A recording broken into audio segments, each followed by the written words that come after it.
আসসালামু আলাইকুম। Hello viewers, সবাই কেমন আছেন? আশা করি সবাই সুস্থ আছেন। আজকে একটা ভিডিও নিয়ে আসলাম, সেটা হলো যে কিভাবে আপনারা মেকানিক্যাল বা কারিগরিক বিষয়ে সঠিক নাম কিভাবে আসলে এই জিনিসপাতিগুলোকে কি সঠিক নাম বলে। আমরা সচরাচর সবসময়ের জন্যই কাজ করে থাকি। সেজন্য আমাদের অবশ্যই নামটা জানা খুব গুরুত্বপূর্ণ। ঠিক আছে? যে কোন কাজে কোন জিনিসটা আমাদের প্রয়োজন হয়, যে আমরা কিভাবে এই জিনিসগুলো সঠিক নাম দিয়ে একটা মালকে অর্ডার করে দোকান থেকে নিয়ে আসবো আমাদের কারিগরি কর্মস্থল পর্যন্ত। তো অবশ্যই মনোযোগ দিয়ে ভিডিওটা দেখবেন। আর তো ভিউয়ার্স, ভিডিওটা শুরু করার আগে ছোট্ট একটি কথা বলতে চাই, যারা এখনো আমার চ্যানেলটিকে সাবস্ক্রাইব করেননি তারা চ্যানেলটিকে আমার খুব দ্রুতভাবে সাবস্ক্রাইব করেন, যারা নতুন দর্শক করে আছেন। আর যারা অলরেডি আমার চ্যানেলটিকে সাবস্ক্রাইব করেছেন তাদেরকে অসংখ্য অসংখ্য ধন্যবাদ। তো চলুন আমরা বেশি দেরি না করে ভিডিওটা শুরু করি। আমাদের প্রথম যে পাথরটি দেখতে পাচ্ছেন এটা আমরা ব্লেড বলে ডাকি। ঠিক আছে? এটা আমাদের মূল নাম হলো মেটাল কাটিং ব্লেড। এটা মূলত যে কোনো আমরা মাল কাটিং করতে পারি হাই স্পিডের সাহায্যে। আমাদের 6 ইঞ্চি 14 ইঞ্চি ডিশ পাওয়া যায়, এই ব্লেডটা পাওয়া যায়। তো ব্লেডটা দিয়ে আমরা বিভিন্ন ধরনের মাল কাটতে পারি। মূলত আমাদের এটার কাজ হলো যে আমরা এই ব্লেডটা দিয়ে এমএস মাল বা লোহা জাতীয় কোনো জিনিস কাটতে পারবো। ঠিক আছে? দ্বিতীয় আমাদের যে জিনিসটা দেখতেছেন সেটা হলো সরঞ্জাম পাইপ রেস বলা হয় তাকে। সাধারণত আমরা সচরাচর সবসময় বলে থাকি যে এটা পাইপ রেস বলে থাকি। ঠিক আছে? তো এই পাইপ রেসের দ্বারা মূলত আমরা বিভিন্ন ধরনের কাজ করতে পারি, যে বিভিন্ন বিশেষ করে আমাদের বল্ট খোলার জন্য বা পাইপ 1 ইঞ্চি 1.5 ইঞ্চি 2 ইঞ্চি এই পাইপের জন্য। তো মূলত আমাদের এটার নাম আমরা সচরাচর বলে থাকি পাইপ রেস। তো পাইপ রেস না দোস্ত, এটার নাম হবে সারামযোগ্য পাইপ রেস। বিশেষ করে কারিগরিক না, সব ক্ষেত্রেই প্রয়োজন হয়। আমাদের ইলেকট্রনিক কাজ হোক বা মেকানিক্যাল কাজ হোক, সব জায়গাতেই আমাদের এই পাইপ রেসটা প্রয়োজন হয়। তো আমরা তৃতীয় নাম্বারে চলে যাই। তৃতীয় নাম্বারে আমরা সাধারণত এটা সবাই চিনি, যারা সাধারণত সচরাচর বলে থাকি আমরা এটাকে সেলাই রেঞ্চ বা সেলাই। এটাকে সবসময় আমরা সচরাচর এই নামে ডাকি, কিন্তু আসলে এটার মূল নাম একটা সবাই হয়তো অনেকেই জানেন না। তো আমরা এটা সাধারণত নাম বলে থাকি সেলাই বা সেলাই রেস। তো মূলত আমাদের এটা সেলাই বা সেলাই রেস হবে না, এটা মূলত আমাদের নাম হয় অ্যাডজাস্ট বল্ট সেলাই রেঞ্চ। তো আমরা এটা সবসময় সঠিক নামটা জানার চেষ্টা করব। সঠিক নাম জানলে অবশ্যই আমাদের এটার দিকে একটা অভিজ্ঞতা থাকবে, সেটা হলো যে অভিজ্ঞতা সব জায়গায় আমরা দেখাতে পারবো। তো আমরা চতুর্থ নাম্বারে চলে যাই। তো চতুর্থ নাম্বারে যে আমাদের যন্ত্রটা দেখতেছেন এটাকে আমরা স্ট্যানলি বলে থাকি। স্ট্যানলি বলতে আমরা সচরাচর নাম জানি কি স্পিড লেভেল বা ওয়াটার লেভেল। আমরা সাধারণত এটাকে সবসময় ওয়াটার লেভেল বা স্পিড লেভেল হিসাবে অনেক জায়গায় পরিচিত, কিন্তু আসলে মূলত এটার নাম হলো স্ট্যানলি, যার সূক্ষ্ম নাম হচ্ছে, কিন্তু মেইন কাজ হলো যে যে কোনো জিনিস আমরা নিউট্রাল করতে গেলে বা যে কোনো জিনিসের অ্যাঙ্গেল মারতে গেলে বা জিনিস একটা লম্বা পাইপ বা যে কোনো একটা মালকে আমরা লেভেল ঠিক করতে গেলে তখন আমাদের এই জিনিসটা খুব প্রয়োজন হয়। তো এই জিনিসটার আমরা অবশ্যই নামটা টুকে রাখবো।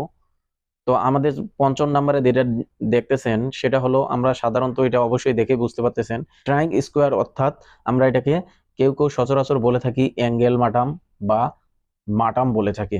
ঠিক আছে?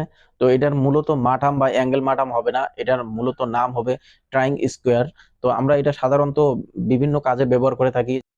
ষষ্ঠম নাম্বারে চলে যাই। ষষ্ঠম নাম্বারে আমাদের যে পাথরগুলো দেখতেছেন এটা মূলত আমরা এই পাথর সচরাচর গাছ গ্রাইন্ডিং বা গ্রাইন্ডিং মেশিনে আমরা ব্যবহার করি।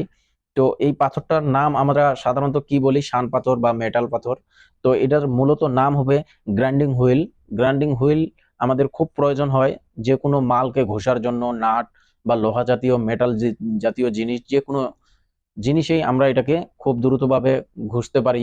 বিশেষ করে যারা লেদে কাজ করে বা মিলিং মেশিনে কাজ করে তাদের এটা অত্যন্ত প্রয়োজন হয়, বা যারা পাইপলাইনের কাজ করে তাদের এটা খুব প্রয়োজন হয়। তো এটা আমাদের মূল নাম হলো গ্রাইন্ডিং হুইল।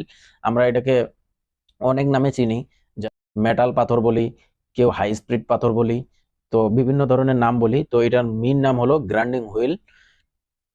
তো আমরা 7 নম্বরে চলে যাই। 7 নম্বরে দেখুন, 7 নম্বরে হলো স্যান্টিক পাথর। আমাদের যে পাথরটা আপনারা স্ক্রিনে দেখতে পাচ্ছেন এটা হলো স্যান্টিক পাথর। স্যান্টিক পাথর বলতে আমরা এই জিনিসটা দিয়ে বিভিন্ন ধরনের কাজ করতে পারি, যেমন বিভিন্ন এমএস মেটাল মালের উপর বা বিভিন্ন আপনার মূর্চা ধরা মালের উপর আমরা এটাকে গ্রাইন্ডিং মেশিনের দ্বারাই, হ্যান্ড গ্রাইন্ডিং মেশিনের দ্বারাই আমরা এটাকে পলিশ করতে পারি, জিনিসটা যেন সুন্দর দেখা যায়। যার কারণে এই পাথরটা আমাদের খুব প্রয়োজন হয়। এটার উপরে এমআরই পেপার বলি, এই পেপারটা লাগানো থাকে। তো এটা আমাদের খুব প্রয়োজন হয় যে কোনো মরিচা ধরা মাল বা এমএস মালে সূক্ষ্মভাবে ফিনিশিং দেওয়ার জন্য, যেন একটা মালকে দেখে সুন্দর লাগে, যার কারণে এই পাথরটা ব্যবহার করা হয়। তো এই পাথর আমাদের বিভিন্ন ধরনের পাওয়া যায়। তো এটা আমরা মূল নাম বলি স্যান্টিক পাথর। ওকে। তো আমাদের অষ্টম নম্বরে যে মেশিনটাকে দেখতেছেন, ভালো করে দেখবেন, এই মেশিনটা আমাদের মূলত hand metal drill machine. Hand metal drill machine বলতে আমরা শুধু এটাকে হাত দিয়ে কাজ করতে পারি, আমরা সাধারণত যে গাছ ড্রিল আছে সেটার দ্বারাও না, যে হেড ড্রিলটা থাকে সেটাও না, আমরা সাধারণত এটাকে হাতের দ্বারায় ডিল করতে পারি। তো এটা আমাদের বিভিন্ন মেটাল ডিল করতে পারি, বা মেটাল ডিলটাই আমাদের সচরাচর সবসময় চলে। তো তো এই জিনিসটা সচরাচর আমাদের মেকানিক্যাল ক্ষেত্রে, ইলেকট্রিক ক্ষেত্রে, সব ক্ষেত্রেই আমাদের এই মেশিনটা খুব প্রয়োজন হয়। তো নবম নাম্বারে দেখতেছেন, নবম নাম্বারে এই জিনিসটা আমাদের সাধারণত বিভিন্ন কাজে ব্যবহার করা হয়। যে কোনো বড় ইন্ডিয়া ফুটা করব, বা যে কোনো একটা এমএস মাল ফুটা করব, মেটাল মাল, বা যে কোনো শীট, জিআই শীট ফুটা করব। তো আমরা এটা সাধারণত কি বলি, হলসো কাটার। তো এটা হলসো ড্রিল বলা হয়, এটাকে হলসো কাটার বলা হয় না। কাটার জাতীয় জিনিসটাই অন্য ধরনের, তো এটা আমরা হলসো ড্রিল বলি। তো এটা আমাদের বিভিন্ন ধরনের দোস্ত পাওয়া যায়, যেমন আপনারা 20 মিলি থেকে শুরু করিয়ে 15 মিলি, 18 মিলি, 30 মিলি, 40 মিলি, 50 মিলি, 70 মিলি এই হলসো ড্রিলটা পাবেন। তো এই ড্রিলটা মূলত আমাদের প্রয়োজন হয় বড় বড় যখন ফুটা করতে যাই। তো আমরা এটা সাধারণত হ্যান্ড মেটাল ড্রিল মেশিন দিয়ে আমরা এটা করতে পারি, বা গাছ ড্রিল দিয়েও, যেটা আমাদের হেড ড্রিল আছে সেই ড্রিলটা দিয়েও, ড্রিল মেশিনটা দিয়েও আমরা করতে পারি।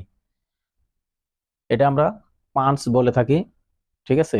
তো এই পাঁচটা আমাদের বিভিন্ন ধরনের ফুটা করার জন্য এই পাঁচটা ব্যবহার করা হয়। এটা সব ক্ষেত্রেই, চামড়া ফুটা করবেন না এমএস মাল ফুটা করা, মূলত আমাদের এটা চামড়া ফুটা করার জন্য, বা যে কোনো কাঁচা জাতীয় মাল, পাতলা মাল, বা জিআই শিট ফুটা করার জন্য এই জিনিসটা আমাদের খুব প্রয়োজন হয়।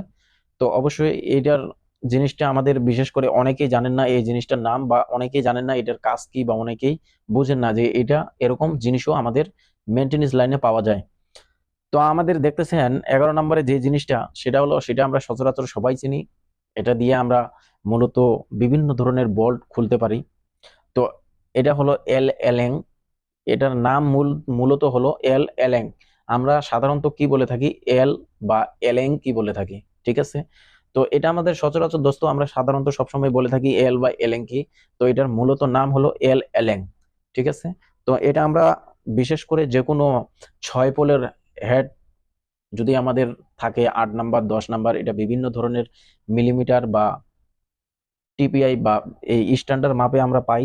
8 নাম্বার, 10 নাম্বার, বা 6 মিলি, 8 মিলি, 10 মিলি, 12 মিলি। তো এটা বিভিন্ন ধরনের 6 পোলের আমাদের এল এলেং পাওয়া যায়। ঠিক আছে।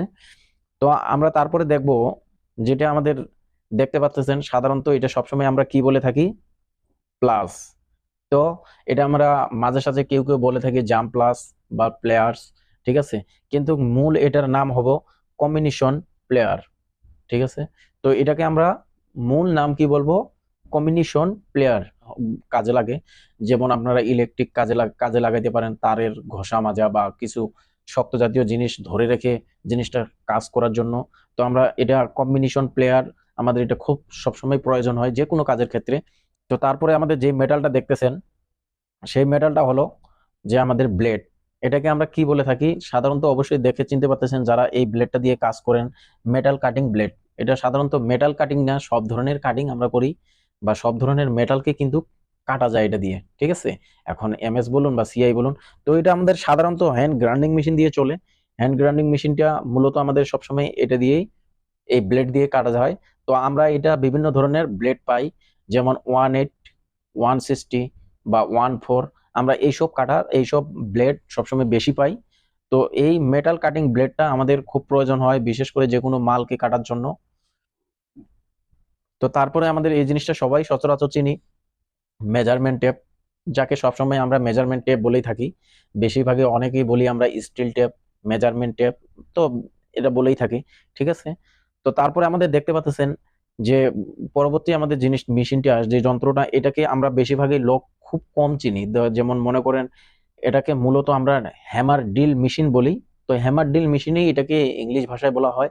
তো এই মেশিনটার দ্বারা বিভিন্ন আপনি যে কোনো ওয়াল ফুটা করা থেকে শুরু করে যে কোনো শক্ত মাল বা ওয়াল্টের দ্বারাই আপনি একটা বিটের সাহায্যে এটাকে কাজ করতে পারবেন। তো আমাদের হ্যান্ড ড্রিল মেটাল ড্রিল মেশিনটা যেমন, আর এই হ্যামার ড্রিল মেশিনটা, এই দুটার মধ্যে পার্থক্য শুধু এটাই যে এটাতে আমরা ওয়াল ফুটা করার বিট বাধাই করতে পারি, আর হ্যান্ড মেটাল ড্রিল মেশিনটাতে বাধাই করতে পারি না, কারণ এটার সাহায্যে স্প্রিং এর সাহায্যে চলে, আর সেটা আমাদের স্প্রিং নাই। ঠিক আছে, দুটার পার্থক্য এটাই। তো আমাদের যে তারপরে জিনিসটা দেখতেছেন সে এটা আমরা অনেক জনাই চিনি, সেটা হলো নস প্লাস। নস প্লাসটা মূলত কাজে লাগে আমাদের কি কি কাজে লাগে, যে সার্ক্লিপ আউট, সার্ক্লিপ ইন, সার্ক্লিপ খোলার জন্য আমাদের সার্ক্লিপ প্লাস অনেকেই সচরাচর বলে থাকি, বা নস প্লাসও বেশিরভাগে বলে থাকি।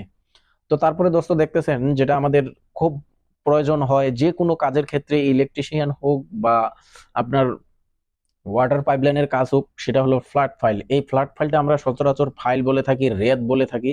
তো এটার মূলত নাম হবে ফ্ল্যাট ফাইল। যেগুলো এটাতে সব থেকে বেশি কাজটা করা যায় যে কোনো একটা রাফ মালকে ঘষে রাখার জন্য, ঘষে ফিনিশিং করার জন্য। ঠিক আছে, তো এই জিনিসটা আমাদের খুব প্রয়োজন হয় এই কাজে।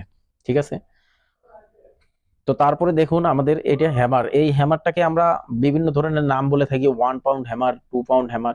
তো এটাকে আমরা সাধারণত বল পিন হ্যামার বলি। ঠিক আছে, এটাকে ইংলিশে বলা হয় বল পিন হ্যামার। তো এই হ্যামারটা আমাদের খুব প্রয়োজন হয় যে কোনো কাজের ক্ষেত্রে। আপনি যে কোনো একটা মালকে সোজা করার প্রয়োজন হয়, বা যে কোনো একটা তার কাটাকে গাড়ার প্রয়োজন হয়, তখন কিন্তু আমাদের এই বল পিন হ্যামারটা প্রয়োজন হয়। তো এটা বিভিন্ন ধরনের আমরা পাই দোস্ত, যেমন 1 পাউন্ড, 2 পাউন্ড, 2.5 পাউন্ড, 3.5 পাউন্ড, বিভিন্ন ধরনের হ্যামার আমরা পাই। তো তারপরে আমাদের যে জিনিসটা দেখতেছেন সেটা হলো খুব গুরুত্বপূর্ণ একটা জিনিস, সেটা হলো ব্রেঞ্চ ভাইস। আমরা কি বলি সাধারণত, ভাইস বা ভাইস মিটার। তো এটাকে মূলত আমরা ব্রেঞ্চ ভাইস বলা হয়, যেটার সাহায্যে বিভিন্ন জিনিসকে বাধাই করে যে কোনো জিনিস কাটতে থাকি, বা যে কোনো জিনিস ঘষার প্রয়োজন হয়। তো এটাকে মূলত আমরা কি বলি, ব্রেঞ্চ ভাইস। ঠিক আছে, তো তারপরে দেখতেছেন আমাদের যে জিনিসটা সেটা হলো সচরাচর বিশেষ করে ওয়েল্ডিং এর ক্ষেত্রে লাগে, যেটাকে হলো ব্লু গ্লাস বলি আমরা। ঠিক আছে, তো ব্লু গ্লাস মূলত আমরা ব্লু গ্লাস এটা পাই, হোয়াইট গ্লাস পাই। তো ব্লু গ্লাসটা মূলত কাজে লাগে ওয়েল্ডিং এর ক্ষেত্রে, যে আপনার যে তাপমাত্রাটা আছে সেই তাপমাত্রাটা যেন আপনার চোখে না লাগে। তো সেই কারণে আমাদের এই গ্লাসটা প্রয়োজন হয়। তো এই গ্লাসটা আপনি বিভিন্ন ধরনের গ্লাস পাবেন, আপনি ব্লু গ্লাস ডিজিটালটাও পাবেন, বা হোয়াইটিং একবারে ইন্টারন্যাশনালটা পাবেন, যেটা আপনাদের সচরাচর কোনো দিকেই কাজ করে না, শুধু ওয়েল্ডিং এর ক্ষেত্রে তাপমাত্রার জন্য আপনার এই ব্লু গ্লাসটা প্রয়োজন হয়।